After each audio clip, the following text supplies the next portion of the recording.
Chapter 2. Jonas watched as his father poured a fresh cup of coffee. He waited. "You know," his father finally said, "every December was exciting to me when I was young. And it has been for you and Lily too, I'm sure. Each December brings such changes." Jonas nodded. He could remember the Decembers back to when he had become, probably a 4. The earlier ones were lost to him, but he observed them each year, and he remembered Lily's earliest Decembers.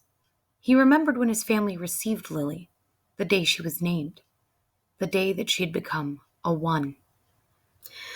The ceremony for the 1s was always noisy and fun. Each December, all the new children born in the previous year turned 1, one at a time. There were always 50 in each year's group, if none had been released. They had been brought to the stage by the nurturers who had cared for them since birth. Some were already walking, wobbly on their unsteady legs. Others were no more than a few days old, wrapped in blankets, held by their nurturers. "I enjoy the naming," Jonas said. His mother agreed, smiling. "The year we got Lily, we knew, of course, that we'd receive our female, because we'd made our application and had been approved. But I'd been wondering and wondering what her name would be." "I could have sneaked a look at the list prior to the ceremony," Father confided. "The committee always makes the list in advance, and it's right there in the office at the nurturing center. As a matter of fact," he went on, "I feel a little guilty about this, but I did go in this afternoon and look to see if this year's naming list had been made yet. It was right there in the office, and I looked up number 36, that's the little guy I've been concerned about, because it occurred to me that it might enhance his nurturing if I could call him by name. Just privately, of course, when no one else is around." "Did you find it?" Jonas asked. He was fascinated. It didn't seem a terribly important rule, but the fact that his father had broken a rule at all awed him. He glanced at his mother, the one responsible for the adherence of rules, and was relieved to see that she was smiling. His father nodded. "His name, if he makes it to the naming ceremony without being released, of course, is to be Gabriel. So I whisper that to him when I feed him every 4 hours, and during exercise and playtime, if no one can hear me." "I call him Gabe, actually," he said, and grinned. Gabe. Jonas tried it out. A good name, he decided. Though Jonas had only become a 5 the year that they acquired Lily and learned her name, he remembered the excitement, the conversations at home, wondering about her, how she would look, who she would be, how she would fit into their established family unit. He remembered climbing the steps to the stage with his parents, his father by his side that year instead of with the nurturers, since it was the year that he would be given a new child of his own. He remembered his mother taking the new child, his sister, into her arms, while the document was read to the assembled family units. "New child 23, the namer had read. Lily." He remembered his father's look of delight, and that his father had whispered, "She's one of my favorites. I was hoping for her to be the one." The crowd had clapped, and Jonas had grinned. He liked his sister's name. Lily, barely awake, had waved her small fist. Then they'd stepped down to make room for the next family unit. "When I was an 11, his father said now, as you are, Jonas, I was very impatient waiting for the ceremony of 12. It's a long 2 days. I remember that I enjoyed the 1s, as I always do, but that I didn't pay much attention to the other ceremonies, except for my sister's. She became a 9 that year and got her bicycle. I'd been teaching her to ride mine, even though technically I wasn't supposed to." Jonas laughed. It was one of the few rules that was not taken very seriously and was almost always broken. The children all received their bicycles at 9. They were not allowed to ride bicycles before then, but almost always the older brothers and sisters had secretly taught the younger ones.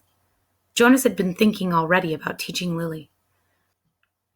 There was talk about changing the rule and giving bicycles at an earlier age. A committee was studying the idea. When something went to a committee for study, the people always joked about it. They said that the committee members would become elders by the time the rule change was made. Rules were very hard to change. Sometimes, if it was a very important rule, unlike the one governing the age for bicycles, it would have to go eventually to the receiver for a decision. The receiver was the most important elder. Jonas had never seen him that he knew of. Someone in such a position of importance lived and worked alone, but the committee would never bother the receiver with a question about bicycles. They would simply fret and argue about it themselves for years until the citizens forgot that it had ever gone to them for study. His father continued. So I watched and cheered when my sister Katya became a 9 and removed her hair ribbons and got her bicycle, Father went on. Then I didn't pay much attention to the 10s and 11s, and finally, at the end of the second day, which seemed to go on forever, it was my turn. It was the ceremony of 12. Jonas shivered. He pictured his father, who must have been a shy and quiet boy, for he was a shy and quiet man, seated with his group, waiting to be called to the stage. The ceremony of 12 was the last of the ceremonies, the most important. I remember how proud my parents looked, and my sister too, even though she wanted to be out riding her bicycle publicly. She stopped fidgeting and was very still and attentive when my turn came. But to be honest, Jonas, Father said, for me, there was not the element of surprise that there is with your ceremony, because I was already fairly certain of what my assignment was to be. Jonas was surprised. There was no way really to know in advance. It was a secret selection made by the leaders of the community, the committee of elders, who took the responsibility so seriously that there were never even any jokes made about assignments. His mother seemed surprised too. How could you have known? She asked. His father smiled his gentle smile. Well, it was clear to me, and my parents later confessed that it had been obvious to them too, what my aptitude was. I had always loved the new children more than anything. When my friends in my age group were holding bicycle races or building toy vehicles or bridges with their construction sets or all the things I do with my friends, Jonas pointed out, and his mother nodded in agreement. I always participated, of course, because as children we must experience all of those things. And I studied hard in school, as you do, Jonas, but again and again during free time I found myself drawn to the new children. I spent almost all of my volunteer hours helping in the nurturing center. Of course, the elders knew that, from their observation. Jonas nodded. During the past year, he had been aware of the increasing level of observation in school, at recreation time, and during volunteer hours. He had noticed the elders watching him, and the other 11s. He had seen them taking notes. He knew, too, that the elders were meeting for long hours with all of the instructors that he and the other 11s had had during their years of school. So I expected it, and I was pleased, but not at all surprised when my assignment was announced as nurturer, Father explained. Did everyone applaud, even though they weren't surprised? Jonas asked. Oh, of course. They were happy for me that my assignment was what I wanted most. I felt very fortunate, his father smiled. Were any of the 11s disappointed your year? Jonas asked. Unlike his father, he had no idea what his assignment would be, but he knew that some would disappoint him. Though he respected his father's work, nurturer would not be his wish, and he didn't envy laborers at all. His father thought, no, I don't think so. Of course, the elders are so careful in their observations and selections. I think it's probably the most important job in our community, his mother commented. My friend Yashiko was surprised by her selection as doctor, Father said, but she was thrilled. And let's see, there was Andre. I remember that when we were boys, he never wanted to do physical things. He spent all the recreation time he could with his construction set, and his volunteer hours were always on building sites. The elders knew that, of course. Andre was given the assignment of engineer, and he was delighted. Andre later designed the bridge that crosses the river to the west of town, Jonas's mother said. It wasn't there when we were children. There are rarely disappointments, Jonas. I don't think you need to worry about that, his father reassured him. And if there are, there's an appeal process. But they all laughed at that. An appeal went to the committee for study. I worry a little about Asher's assignment, Jonas confessed. Asher's such fun, but he really doesn't have any serious interests. He makes a game out of everything. His father chuckled. He said, I remember when Asher was a new child at the nurturing center, before he was named. He never cried. He giggled and laughed at everything. All of us on the staff enjoyed nurturing Asher. The elders know Asher, his mother said. They'll find exactly the right assignment for him. I don't think you need to worry about him. But Jonas, let me warn you about something that may not have occurred to you. I know I didn't think about it until after my ceremony of 12. What's that? Well, It's the last of the ceremonies, as you know. After 12, age isn't important. Most of us even lose track of how old we are as time passes, though the information is in the Hall of Open Records, and we could go look it up if we wanted to.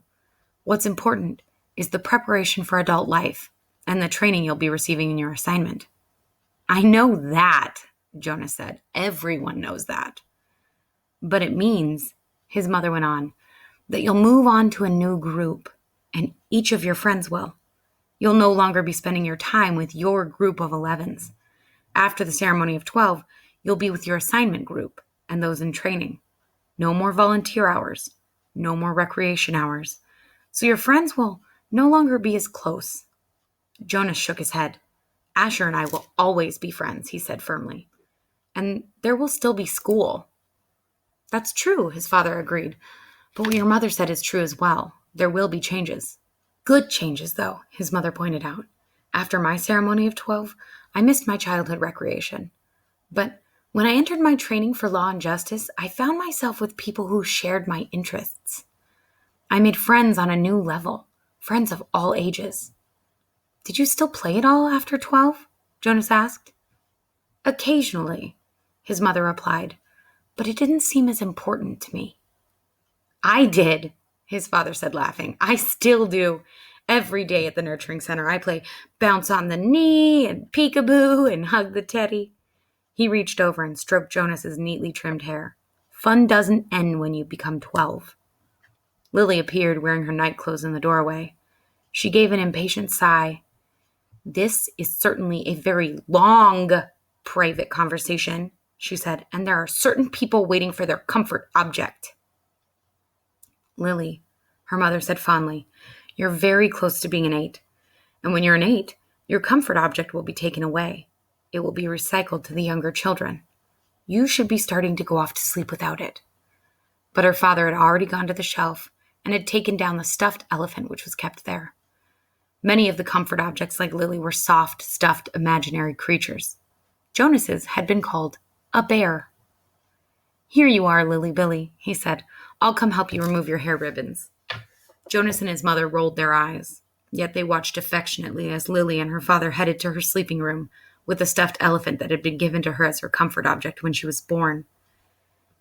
His mother moved to her big desk and opened her briefcase. Her work never seemed to end. Even when she was at home in the evening, Jonas went to his own desk and began to sort through his school papers for the evening's assignment. But his mind was still on December and the coming ceremony. Though he had been reassured by the talk with his parents, he hadn't the slightest idea what assignment the elders would be selecting for his future, or how he might feel about it when the day came.